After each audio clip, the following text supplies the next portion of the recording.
Sorry. That's all good. Hi Rachel, Madonna here and Shelby. So we're going to get started with your balance now. Hope you breathe it in and enjoy all the way from Seattle. So, okay, so I'm now 100% Rachel. Okay, permission from higher self. Any impedances from the higher self? Not good. I'll have to pay attention to what's on your socks. People say, what's up with Shelby's socks? Well, it's peaches today. Peaches. I said, it's probably a fruit or an animal. Okay.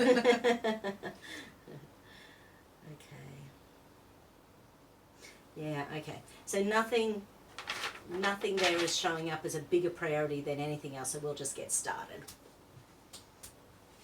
Which is good. Okay. So firstly, let's check your celestial circuit.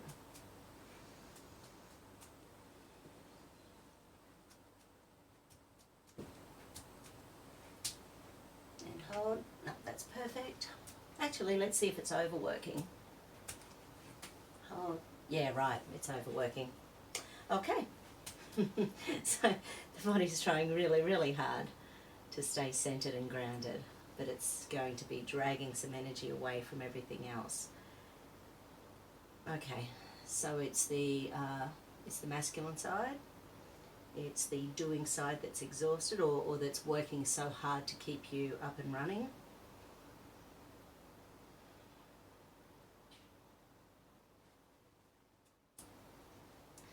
So with the celestial circuit, one of the things that you can do just to help that pathway work better is when you're doing meditation or sitting cross-legged or sitting on the lounge chair or something like that,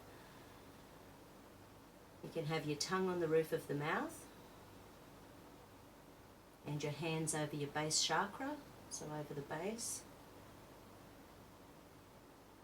and just doing some deep breathing until you feel like you want to yawn or sigh, or until there's a bit of a release, and that's a bit of a sign that that connection's just working nice and easily.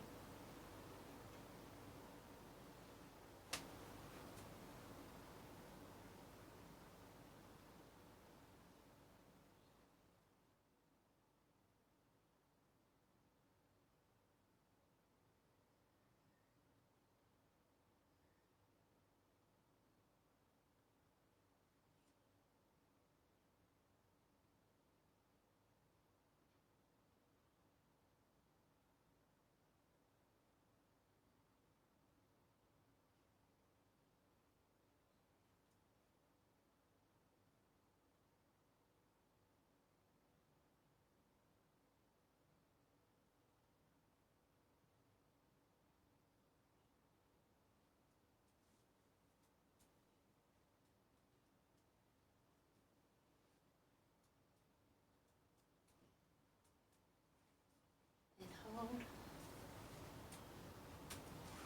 And hold. Okay. So that's moving a little bit easier through the celestial circuit, that connection from the conscious to unconscious meridians in the body. Now let's go check your adrenals and your survivals. Hold. Hold. Okay, so I don't know what medications or drugs you're taking, so let me just ask the body, minus any medication, minus any supplementation. So we're getting an idea of what your core level of things going on is. Hold. Okay. So there's something that you're doing that's supporting adrenal health. So without any supplements or drugs, the adrenals are overloaded. Okay? Because you can imagine if we can get to the base level of stuff, then we're picking you up from the rock bottomest, which is where a lot of that trauma sort of happens and lies. Hold. That one's okay. That's survival switching. Hold. That's deep survival. Hold. Okay. So hidden deep survival. And because you've got so much puffiness and pain all over, I'm just going to stack in some of the core areas of lymphatic congestion. So down through the sternum, in underneath the ribs, in through the sides of the ribs, in underneath the rib cage, and around where the abdominal organs are, In through just the top of the legs, there's a lot of lymph nodes in there. Behind the knees, give them a little pump. And just stack in some little lymphatic spots on the feet.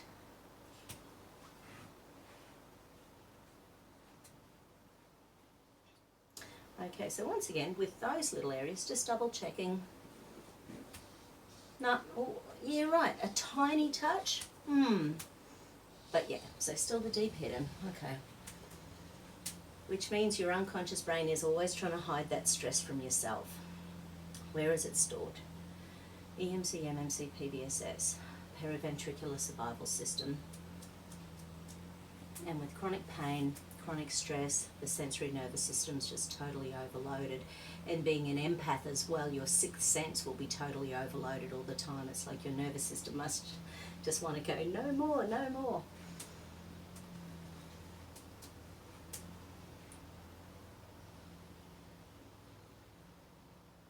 Okay, so the first little nuclei showing up is the subcallosal gyrus.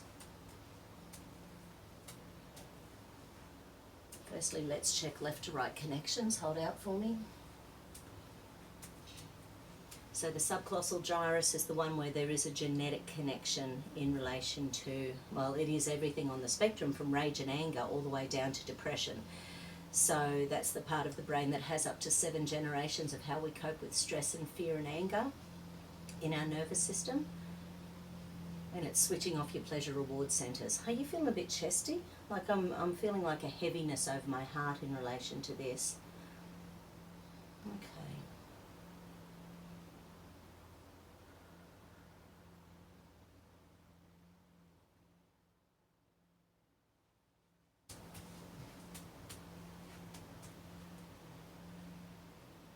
Now let me once again go into the subcallosal gyrus. I'm going to check in relation to oxygen levels in there. No, that's fine. We've amygdalarized. Let's check glial cells in the area. And hold.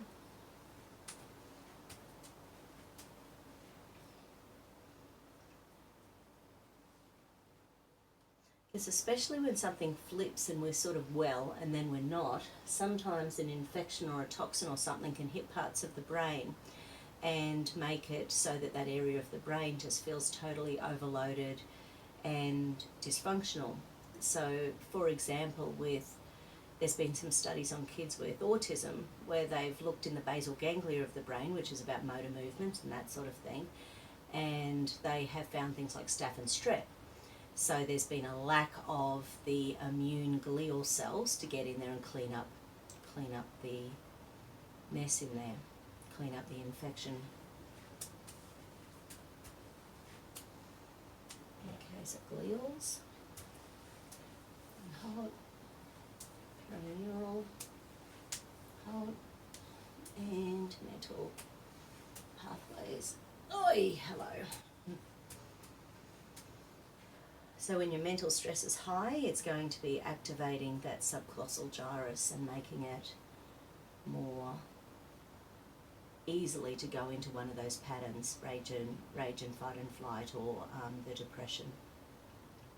Once again, it's fear, threat, danger in this case that's instigating that.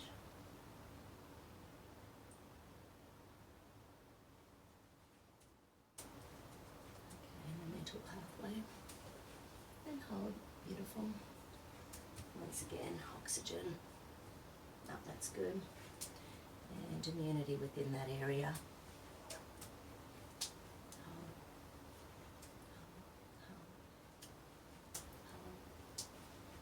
Hold, perfect.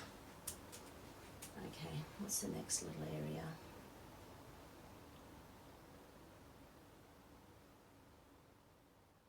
Okay, next little area is the reticular activating system showing up,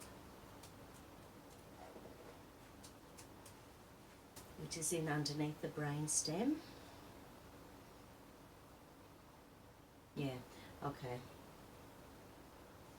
So it's that classic circuitry of shutting down the serotonin so that you remain vigilant, so that your immune system doesn't, because when you're so sensitive and allergic to everything, and then being an empath as well, you've got that double whammy, both physically and spiritually. So from that energetic perspective, your poor little nervous system's going to be going, not one more thing, thank you very much.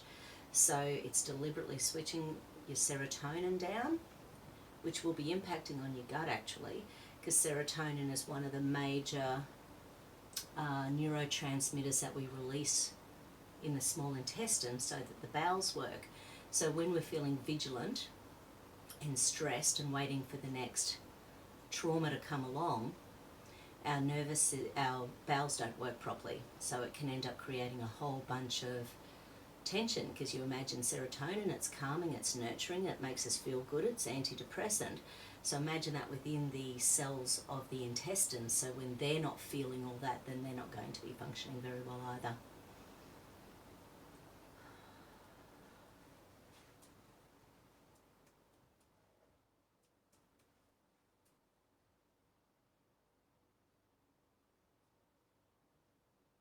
Okay. So next little area we need to go into. Fastigial nucleus. Okay. So this little area, it's in the cerebellum, and it's to do with motor movements, balance. So let's check your foot proprioceptors for a start. Yeah, okay. Hold. Right. So they're not working optimally. So that tells me that when you're on your feet, your nervous system's going to be working much, much harder. It's going to be working harder. And so we need to switch it back on. Again, this is something you can do yourself if you can, you know, depending on your pain levels, whether or not you can get down there. But it's basically pushing all of the tissue from your foot, from the sensitive areas out into the tough areas in all directions, and then giving your toes a little bit of a tweak. But if you do that on a daily basis, you'll start switching on the foot proprioceptors so that when you stand on your feet, the muscles automatically switch on much more easily.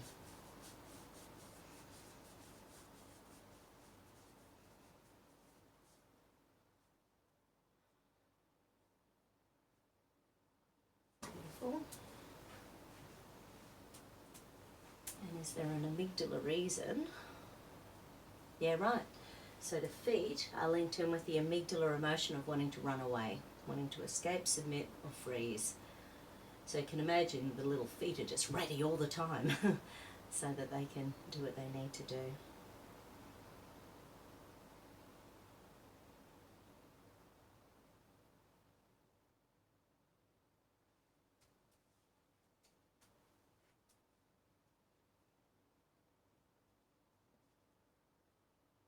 Okay, next. Okay, the next one's the reticular activating system again, but this time it's in relation to the physical pain you're experiencing.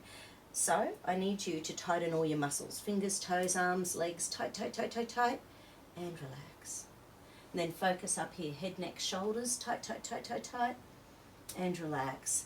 Lower back, pelvis, top of the legs, tight, tight, tight, tight, tight, and relax. And then your legs down to your toes, tight, tight, tight, and relax.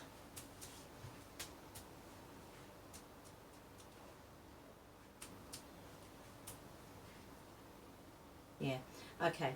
So just activating the musculature in the body, got the noradrenaline activated. Noradrenaline is the assuming long-term stress hormone. So adrenaline is about the tiger in the room. It's for the stress right now, which for you is going to be dust mites and molds and gluten and, you know, things that don't attack other people. Your nervous system's going, oh my God, I'm about to be attacked.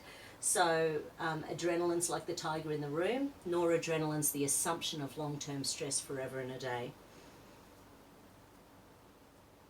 Yeah, right. And what that's doing is focusing the part of your reticular activating system that wants to focus on everything so that you don't miss anything. And when we're exhausted and in pain, that just doesn't give us motivation to do anything, because we feel like everything we do is going to hurt us or create more trauma in our world.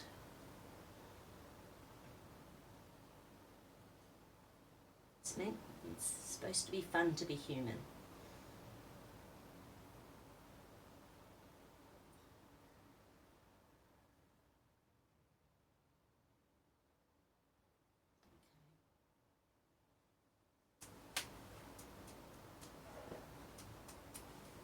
See if there's another circuit. Not here. Okay, good. Okay, more. Okay, there's something more in the PVSS, the periventricular survival system. Okay, so the next little area showing up is called the orbitofrontal cortex.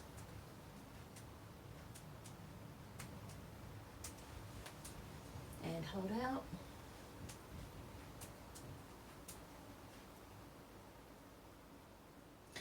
So this is the little area about conflict. So each time we're running a nuclei little process, it's calming that area of your brain down.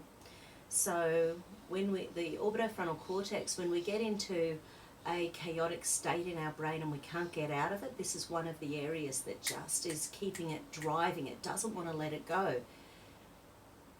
So this is an old pain and punishment circuit.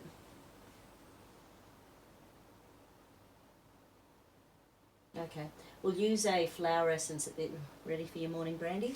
So there's, okay, so it's an Aussie bush.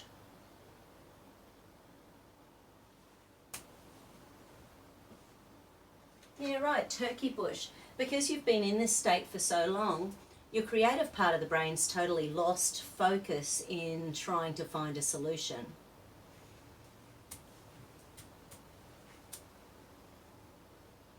Okay, how many drops? Do we need it now? Yeah, we do. Okay, it's a big dose, 6 drops.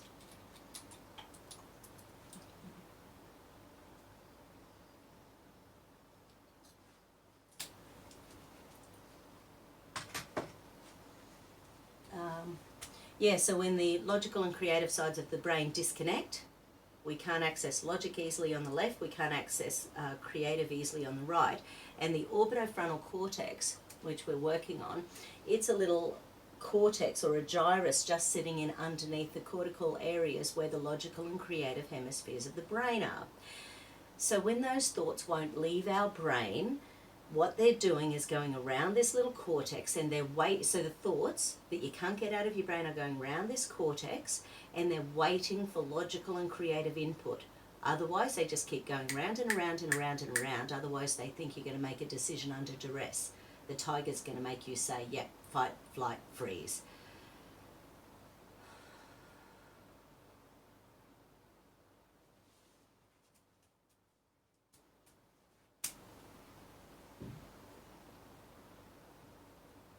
Oh, there's another layer of the vestigial nucleus. Okay. Oh, I might need to do oxygen or one of those other little things in there.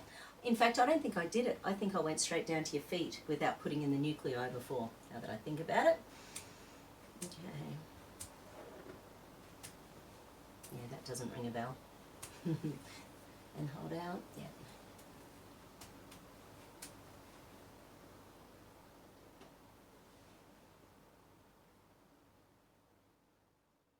And once again, remember when we did the full proprioceptors, it showed up escape, submission, freeze. Same with vestigial nucleus, escape, submission, freeze. So part of that blockage, that energy dysfunction you're feeling with wanting to get up and move, and I know a lot of it's pain, but there's also an energetic, your brain is just stuck. So energetically, your body's just stuck. It's just following suit.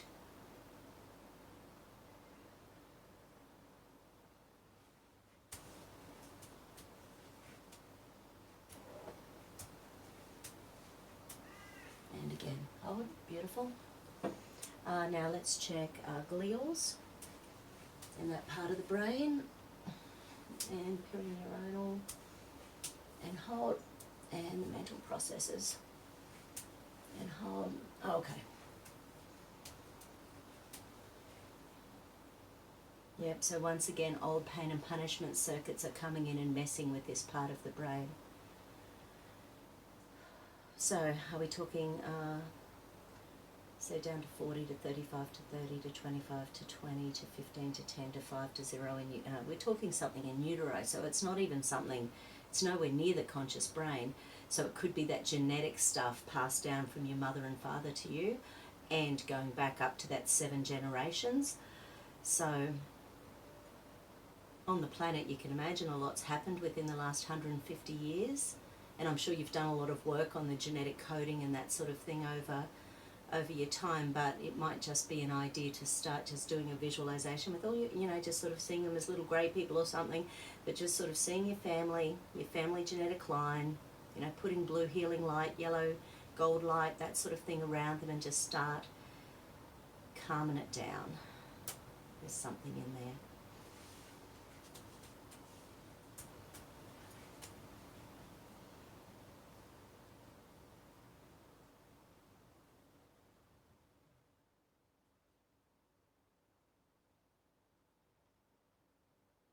Back to that little fastigial nucleus. Mental processes. And hold. And oxygen in there. No, it's not an oxygen thing. Not yet. What about immunity in there? And hold. Hold. Hold. Hold. Hold. No.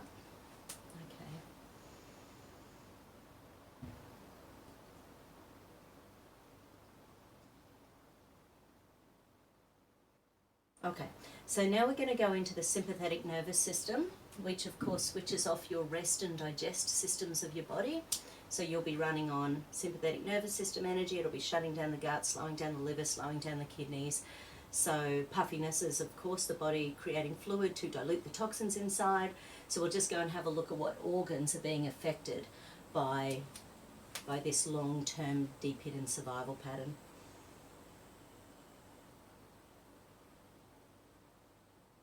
Okay, so the first one showing up is the heart. Obviously heart chakra, heart energy, very, very much linked. So we'll check the heart organ itself with subscapularis. Hold down for me at the wrist. Hold down for me at the wrist. No, they're good. So let's check heart chakra. Heart chakra, sternum, lacrimal, and hold. And hold. Okay, second stage stress. So your heart chakra is working really, really, really, really, really hard to keep you up and running, safe, out there in the world, loving, caring, but it's going to be draining something else.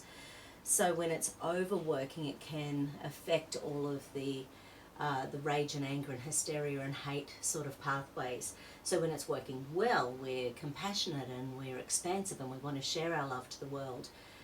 But when it's overworking, it can be totally depleting. And it's switching off your pleasure reward centers, having to spend that much energy probably out there in the world.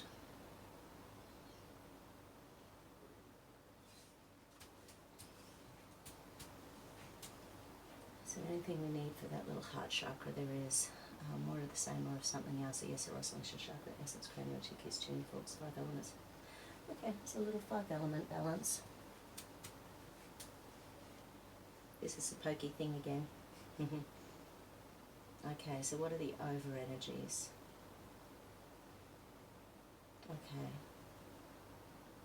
So it's over energy in large intestine. Large intestine is about grief, guilt, regret. So, and I'm sure losing 15 years of your life from ill health is a big thing, sort of with that. But anyway, so it's over energy in large intestine.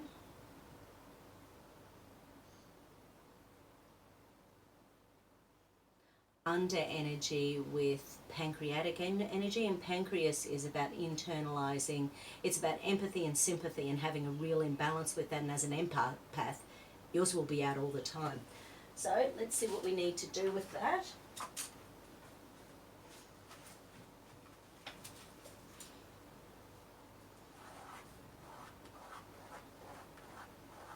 Okay, so over here, under here, so, right, so it's blocking the liver.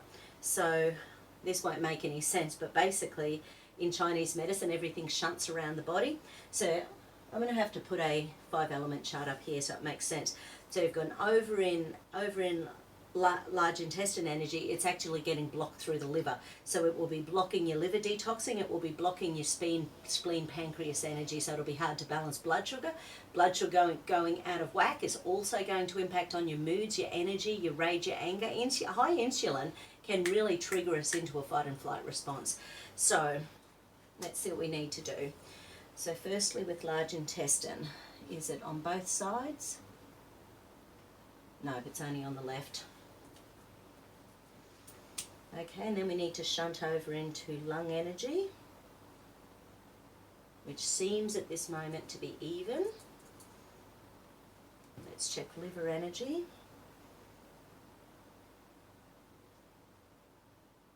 Which seems to be even. And pancreas energy. Which is only on the right. So it means we'll need a couple of Harari points to balance the left and right sides of the body with both pancreas and large intestine energy. So things are energy's not moving in your body. So let's see what we need to do. Oops, sorry, Shelby. That's all right.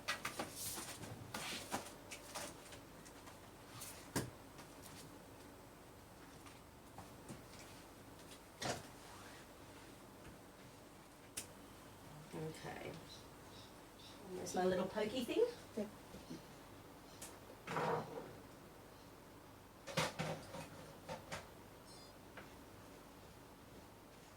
Actually, I bought another one.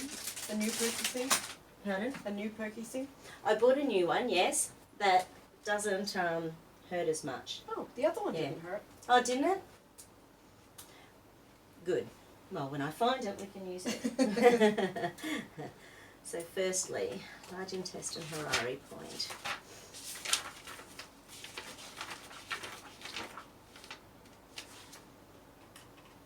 Yep. Large intestine 1, and then we need to shunt it over, so we need the low point. Lung 9.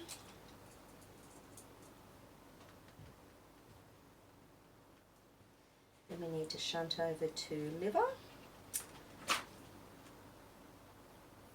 which will be liver 1, no, liver 4. We need to shunt over to pancreas, which will be spleen 3, no it won't be, spleen 1.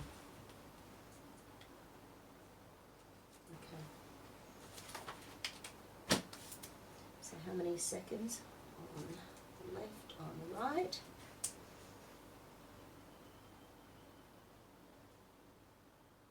Okay, so 20 for the large intestines, lung 9. Okay, liver 4.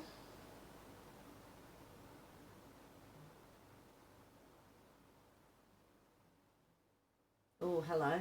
Okay, so that's 70 seconds. By the time it's getting up there, sometimes there's a lost acupuncture point or a really big blockage, so sometimes that can be the key. So anyway, on the right.